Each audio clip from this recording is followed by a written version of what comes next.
சரி ஓகே, நான் உங்க 2 பேர்கிட்டயும் ஒரு கொஸ்டின் கேக்குறேன். ஒரு ரூம்ல 10 பேர் இருக்காங்க. அதுல ஒரு ரூம்ல 10 பேர் இருக்காங்க. ஒருத்தவங்க வந்து அதுல 8 பேரை கொலை பண்ணிடுறாங்க. இப்ப அந்த ரூம்ல எத்தனை பேர் இருப்பாங்க மொத்தம்? 10 பேர்ல ஒருத்தங்க வந்து 8 பேர்த்த கொலை பண்ணிட்டாங்க. ஆஹா, 10 பேர், ஒரு ரூம்ல 10 பேர் இருக்காங்க. ஒருத்தவங்க வந்து அதுல 8 பேரை கொலை பண்ணிடுறாங்க 10 பேர்ல.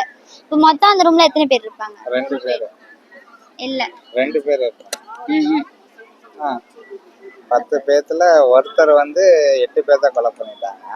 புரியலையா உங்களுக்கு கொஸ்டின்? இப்ப 10 பேர் இருக்காங்க ஒரு ரூம்ல. அதுல ஒருத்தவங்க வராங்க இந்த ரூம்ல. அதுல வந்து அதுல 8 பேரை கொலை பண்ணிடுறாங்க. 10 பேர்ல 8 பேரை கொலை பண்ணிடுறாங்க. இப்ப அந்த ரூம்ல மொத்தமா எத்தனை பேர் இருப்பாங்க? 3 பேர் இருப்பாங்க. இல்ல, 5 தப்பு. ஆமா, 10 பேர்ல ஒருத்தவங்க வர்றாங்கன்னா 11 பேர் ஆயிருவாங்க. அதுல 8 பேர் போயிருவாங்க. அப்ப மீதி 3 பேர் தானே இருப்பாங்க. ஆனா அந்த 8 பேருமே அந்த ரூம்ல தானே இருப்பாங்க. நான் அந்த ரூம்ல தானே மொத்தமா எத்தனை பேர் கேட்டேன். Okay okay. சரி, நெக்ஸ்ட். ஓகே, நம்ம இந்தியாவோட சீஃப் மினிஸ்டர் யாரு? மு.க. ஸ்டாலின். எப்படி மு.க. ஸ்டாலின்? அவர் தானே சீஃப் மினிஸ்டர். தப்பு.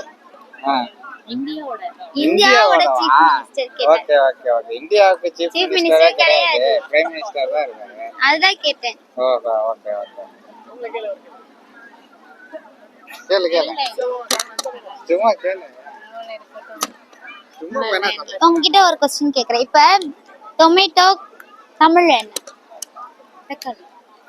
அது ஃப்ரூட்டா வெஜிடபிளா? அது ஃப்ரூட்ஸ். எப்படி ஃப்ரூட் ஆகும்? அது பழம் தானே. ஆனா நீங்க ஃப்ரூட் ஷாப்ல போய் கேட்டீங்கன்னா அது இருக்காதே, வெஜிடபிள் ஷாப்ல எல்லாம் கிடைக்கும். அப்ப அது ஃப்ரூட்டா வெஜிடபிளா? ஃப்ரூட்ஸ். எப்படி ஃப்ரூட் ஆகும்? வெஜிடபிள் ஷாப்ல கிடைச்சதுன்னா அது ஃப்ரூட்ஸ் கிடையாது. வெஜிடபிள் ஷாப்னா ஆப்பிள் கூட தான் கிடைக்குது. நம்ம வெஜிடபிள் சேர்க்கும் போது டொமேட்டோவும் வரும். ஆனா நம்ம சொல்லும் போது அதை பழம்னு சொல்லுவோம். அது எப்படி? அப்ப அது ஃப்ரூட்டா வெஜிடபிளா? அது வந்து ஃப்ரூட்ஸ் தான். எப்படி ஃப்ரூட் ஆகுது அது? அது தக்காளி பழம்ல. ஆனா நம்ம அது வெஜிடபிள் ஷாப்ல தானே கிடைக்கும். நீங்க அது மட்டும் ஃப்ரூட் ஷாப்ல கிடைக்காது. நமக்கு அது ஃப்ரூட் ஷாப்னு தனியா இருக்கும்போது அது ஃப்ரூட் ஷாப்ல கிடைக்காது. அப்ப அது எப்படி ஃப்ரூட் ஆகும்? ஆனா வெஜிடபிள் ஷாப்ல ஃப்ரூட்ஸ் கிடைக்கும்ல.